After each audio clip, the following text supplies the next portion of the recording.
What's up, everybody? Happy Friday. Hope all you're having a great day today. Getting into this episode, GH. Um,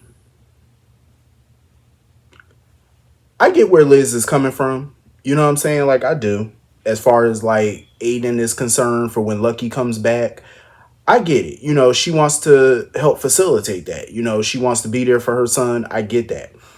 But I agree with Felicia. I feel like Aiden and Lucky needs to figure this out amongst themselves. You know what I'm saying? Because Aiden is old enough now to speak with his father and speak, and speak his mind. You know what I'm saying? Tell his father clearly how he feels about his absence over the years and stuff. They need to have that one-on-one time. You know what I'm saying? They need to do that. Aiden is, from what I've seen of Aiden, he's a smart kid, highly intelligent. You know what I'm saying? He's a big boy now. He can speak for himself. And I feel like him and Lucky need to have that one-on-one time, to speak. And he need to get everything off his chest, how he feel. And Lucky need to let him know why he stayed away. What was the motivation behind. They need to have a real father-son talk. You know what I'm saying? By themselves, just the two. And I think she should fall back from that and just let them do that.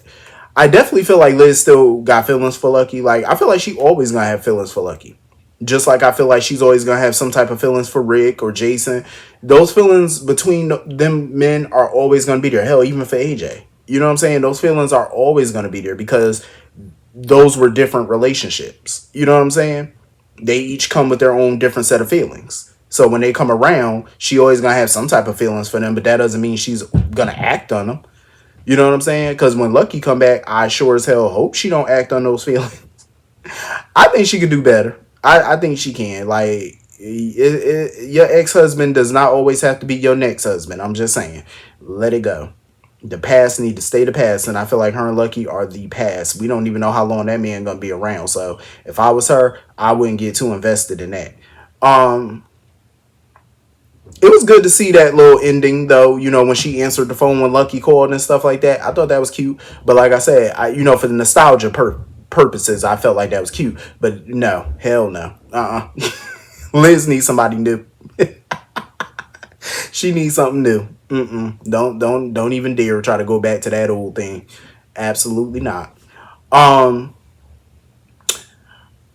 love those scenes though between Tracy, Sasha, and Cody. Like I enjoy those. You know what I'm saying? And I love how Tracy corrected herself and was like, "Oh, well, I can't fire Sasha anyway because Monica won't allow it." I'm glad she know her place and she know that she can't just go around firing staff that she didn't hire, that she don't pay. She don't pay none of them folks.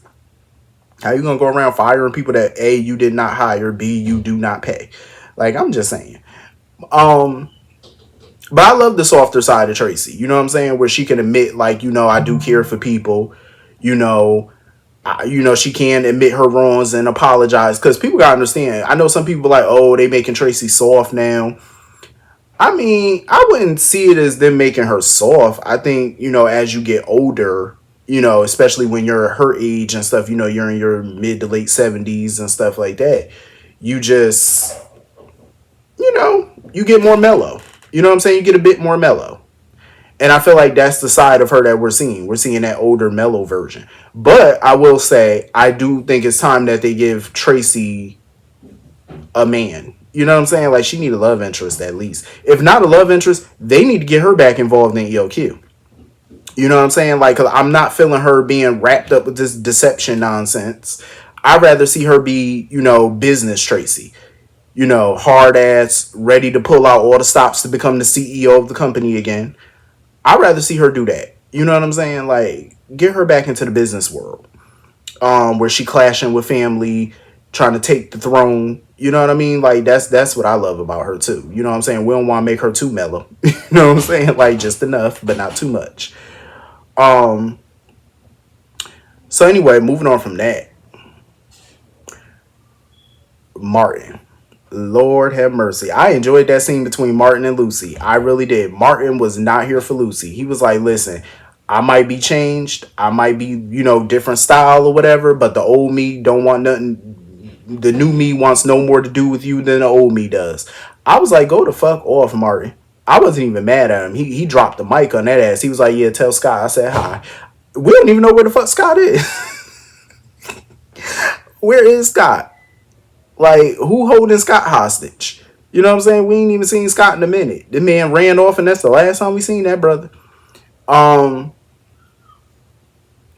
but yeah, I don't blame Martin for not wanting anything to do with Lucy at this point. I don't blame him. Like, he over her shit, and I love how he's not making it easy for her. You know what I'm saying? Like, he's not um crawling back to her so quickly. Do I think eventually he might go back to her? He might. You never know. Um, he might. That wouldn't shock me. But at the end of the day, I'm loving that he's making her work hard for it though, as she should. You do not want to make it easy for her ass. Nope. Mm-mm. She did wrong. She got to face it. But that's a pattern with Lucy though.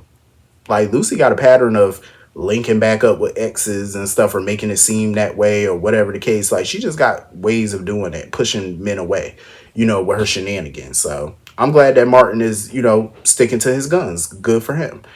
Um, Sonny need to go sit down somewhere. He's sitting there talking about, oh, don't forget I'm paying you.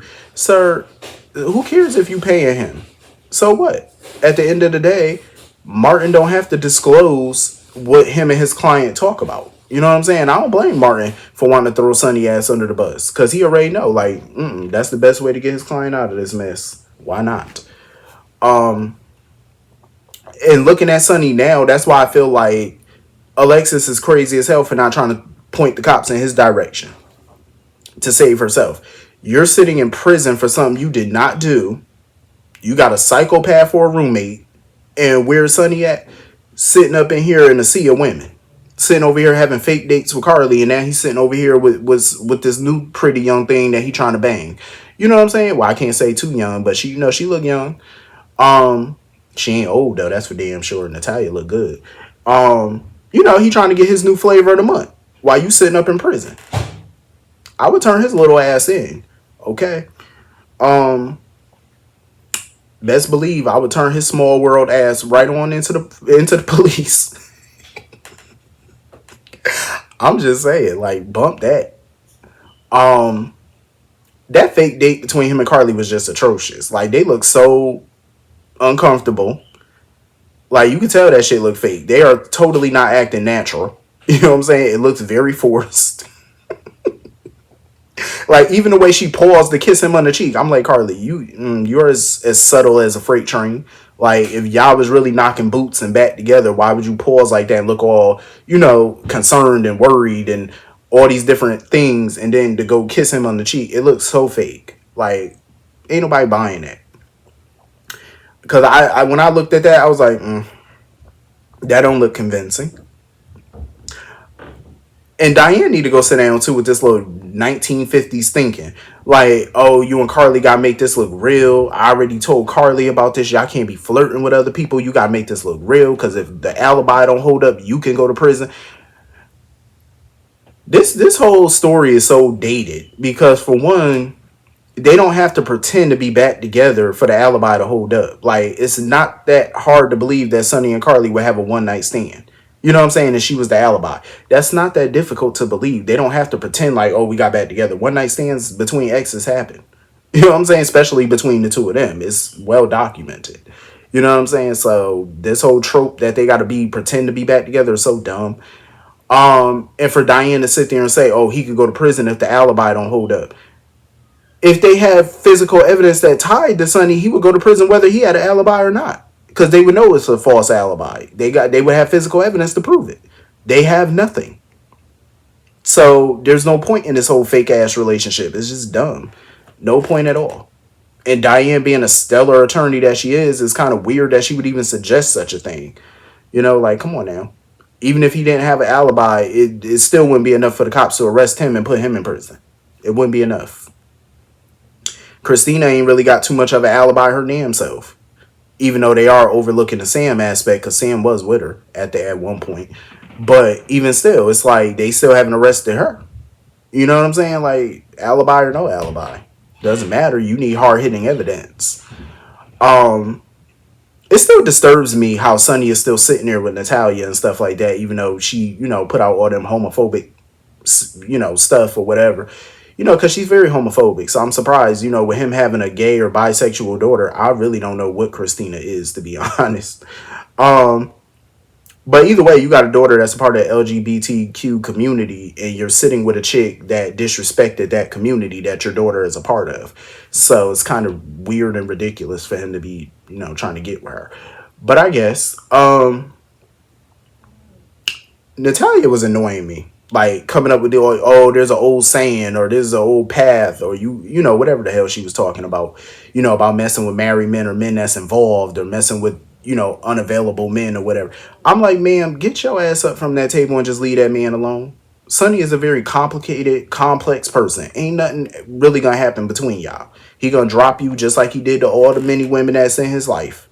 Okay, at some point or another, they dropped him, he dropped them. So you're another notch in the bedpost, so you might as well just leave him the hell alone. Like, trust me, you're not special, you're not different, so just go on somewhere. I feel like they keep trying to make shit happen with Natalia that's just not happening. You know what I'm saying? Like, she just doesn't fit without Blaze. Like if Blaze is not up here, what's the point of Natalia? She has no ties to Port Charles, like none other than her daughter. So what's the point? Um. So anyway, moving on from that, Brennan. Oh my God, fucking Brennan. Let me tell you something. That man must be jonesing for Carly Coochie. Because let me tell you, that man wanted to put out an airstrike to save Jason and Anna and stuff. And he's willing to risk his freedom and anything else just to do this. Like, this could be looked at as a war crime. You know what I'm saying? He's willing to risk it all. Even his assistant or whatever was like, what about me? He was like, well, I'll tell them that you tried to stop me. I'm like, damn, Carly Coochie is really worth that much to you?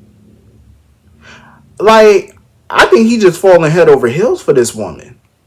And he, like, they ain't even have a real first date yet or nothing. And it's like, he really risking it all for Carly. Like, he really doing this. Because let's be for real, if it wasn't for Carly, he wouldn't be doing none of this, for Jason or Anna. That man don't give a crap about none of them. Like, that is wild that he doing all of this. And I know he was super happy when they got the good news and stuff, and Carly had hugged him and he hugged her back. Yeah, I bet you he feel like, oh, he getting closer to making her, his woman. Because it definitely seemed that way. Because at some point, Carly definitely going to have to give him a real date. Because this man just doing the most for her. So anyway, moving on from that. Lucky is such a disappointment to me. Like, how you let that old man Sidwell beat your ass like that? He let Sidwell beat his ass. I said, Lucky, come on now. Like, really? Lucky, I was so disappointed. And the way he screamed out for Holly. Holly, Holly.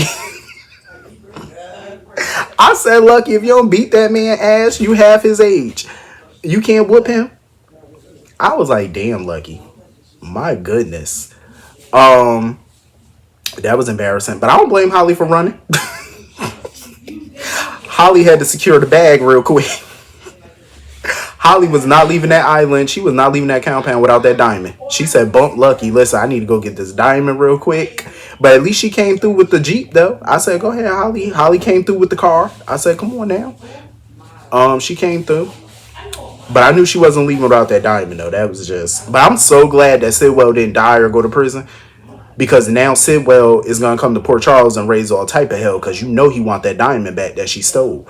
So I'm here for it. I cannot wait for the drama that Sidwell going to bring to PC. I still can't believe Jason kissed Anna. I was like, now, what was the point of that? Because at first I'm thinking that he partly kissed her to distract the guards or something, but it wasn't much of a distraction.